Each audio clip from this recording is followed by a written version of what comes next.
Well, thank you very much, Father Niehoff, for that most generous introduction. I suspect my children would have no idea who you were talking about.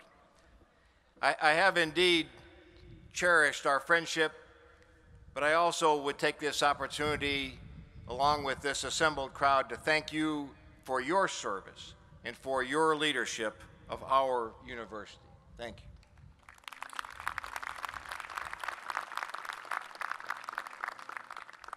So for Mr. Short and members of the Board of Directors, for especially the Doctors Schubert, faculty, staff, parents, families, friends, and most especially the graduating class of 2013, it is such an honor to be here with you today, to be home. For those of us who only visit irregularly, you get a sense when you come back to John Carroll that you truly are indeed home. I'd selfishly point out that my brother and his wife are here today, both graduates in the class of 1979. Their daughter and their son-in-law, also graduates of John Carroll. Their son, sadly, is a graduate of some school in Berea. We're not exactly sure how that happened, but we're trying to remedy that over time. My mother is probably looking down from heaven today with the understandable motherly pride and love that her son is standing before you. My father, also in heaven, a more practical man, perhaps has a different view and is, I suspect, asking himself, really? My son, the commencement speaker? My son to receive a doctorate? I'm reminded of a time long before any of you graduates will remember, but in the dark ages, your grades actually got sent to your parents. It's not a good thing, by the way. And so the first time that happened, my dad got it, and he looked at me and he said, well, son, at least we know you're not cheating.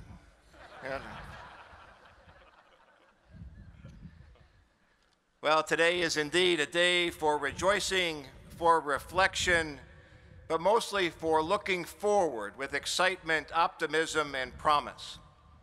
The class of 2013, of course, rejoices because, at least for most of them, they've concluded their studies, but not their learning, as Father has reminded us. And they revel in the excitement of the day and the promise that it holds.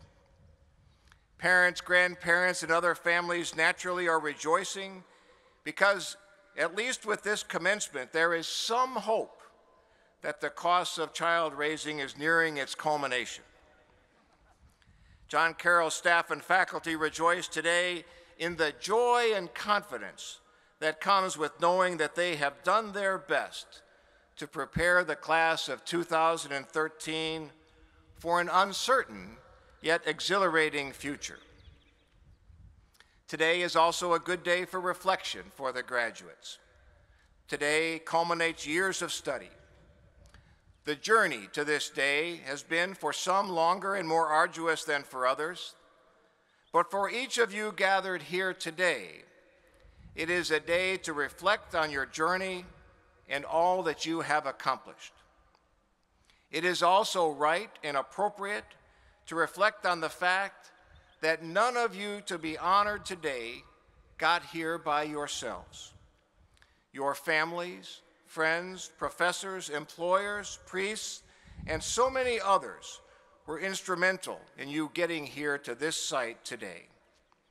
Arriving at this important milestone should remind all of us that while each of us has innate talents and abilities, it is when we work together that we are at our very best.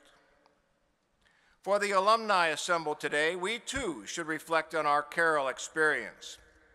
For the class of 2013, as with all previous cohorts, we hope that you found your time here to be deeply personal, fulfilling, and rewarding. John Carroll indeed provides each of us with a unique opportunity to develop as men and women of character, to learn and grow in the Jesuit tradition, and to dedicate ourselves to a lifetime of service to others. For me, as Father has mentioned, John Carroll is where I found the things that have mattered most to me in life. I found here my calling to a career of military service. Through the mentoring of some extraordinary Jesuits, Father Henry Birkenhauer, Father Joe Schell, Father Peter Fennessy, Father Paul Wolfel, who was my academic advisor, Father Casey Bucala, many of you know is still here. I found the faith that has sustained me through good times and bad. And, as Father told you, I found here my best friend and the woman with whom I've spent most of my life, Christy Ignat, class of 1975. There is indeed a story about an ROTC cadet meeting the head resident of Murphy Hall, which was then all women and had some restricted visiting hours, but that story can wait a little bit later. So it's not a bad question to ask ourselves today. What did you find at Carroll? Perhaps you found here a love of learning, maybe like many, in an area of study different than you initially envisioned when you first came here. Did you find here that very special professor who challenged you, encouraged you, motivated you to be all that you could be? One of the hallmarks of John Carroll is its institutional commitment to service. For many of you, I suspect that you found on this campus the rewards of service to others, be it at a local, state, national, or even global level. This culture of service makes John Carroll graduates different than their peers from other colleges and universities. There is indeed an expectation that each of you will use your gifts in service to each other and to the broader community. Maybe you found here that there is tremendous value in learning from people who aren't just like you, whether in skin color, religion, ethnicity, or national origin. There is great strength in diversity, and here at Carroll, you hopefully have learned the value of the opportunity to consider differing points of view. On a personal level, the friends you found here will be friends for life, and you will be surprised how life turns out. For those of my era, just to take two examples, none could have predicted that a tough guy in ROTC would last year be ordained a bishop in the Archdiocese for the Military, Bishop Neil Buchan, class of 1975. And a second example, perfectly suited for today, is Dean Jean Colleran, also of that class. Treasure that aspect of the friendships, those friendships that will endure. So on this day that holds such great promise, such anticipation and excitement for the future, it is indeed okay to look back and reflect on what you found here. For it is what you found here at John Carroll that will prove to be the foundation for what you will achieve next. Some of you will continue your studies, having found here a spark of inquisitiveness that drives you to learn more, to understand more deeply. Others of you will teach, having learned here that sharing your knowledge and helping others learn is one of life's greatest rewards. Many of you will enter the workforce in a wide variety of businesses and endeavors. Some will serve in government, in public service organizations, or in humanitarian or non-governmental organizations. No matter your calling, no matter where you live or your chosen profession, whether you make a lot of money or hardly any at all, you will always and forever be women and men of John Carroll University. You will be leaders of character and integrity.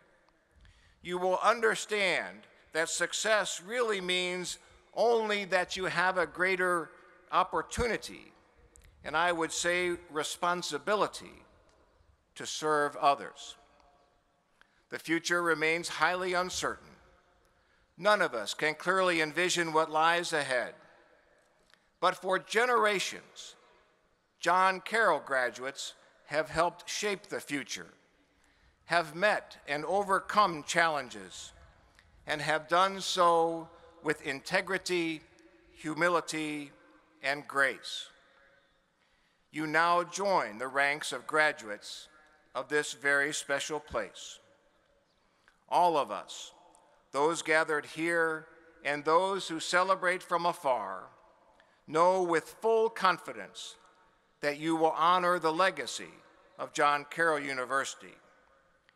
Take great pride today in what you have accomplished, but recognize that with the honors bestowed on you today comes also a healthy dose of responsibility. Responsibility to yourselves, to your families, to those who helped you get here today. It is the responsibility, said quite simply, to make things a little better than you found them. That's easy to say, tougher to achieve, but you now have the skills, the character, and abilities to make that change.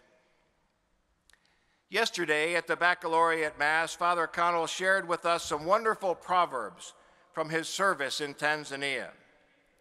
Let me conclude my remarks by sharing with you my very favorite African proverb learned over the past 2 years serving in Africa. It says simply, if you want to go fast, go alone. If you want to go far, go together. Today's graduates will go far, and you go together with our congratulations, our blessings, and our prayers. Thank you.